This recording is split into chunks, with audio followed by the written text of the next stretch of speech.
आपण आज वेगवेगळे भौमितिक आकार, त्यांच्या कडा आणि शिरोबिंदू बघणार आहोत। या आकाराला काय म्हणतात बेटा? चौरस। चौरस, बरोबर। मग चौरसाला बाजू किती आहे? 4 आणि शिरोबिंदू कोणते दाखव मला? चल चौरसाच्या बाजू दाखव। कोणत्या? 4 1 आणि शिरोबिंदू कोणते? शाबास, ये बेटा। आता हा कोणता आकार आहे सांग मला? त्रिकोण। त्रिकोण। त्रिकोणाला किती बाजू असतात बेटा? 3 कोणते दाखव मला? 1 2 3 आणि शिरोबिंदू किती आहे त्रिकोणाला? 3 कोणते? बरोबर, शाबास। ही कुठली आकृती बेटा राधिका? आयत। आयतालाच अजून आपण काय म्हणतो? चौकोन म्हणतो, बरोबर। मग आयताला किती बाजू आहे?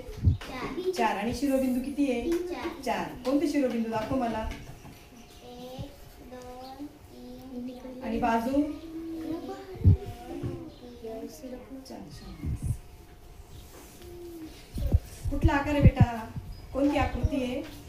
वर्तुळ। वर्तुळाला शिरोबिंदू आहेत का? नाही। आणि कडा किती वर्तुळाला? 1 कोणती कडा आहे? कशी असते ती कडा बेटा? वक्रकडा। बरोबर, छान। याला काय म्हणतो बेटा आपण? गोल, बरोबर। गोलला कडा आहे का? आणि शिरोबिंदू?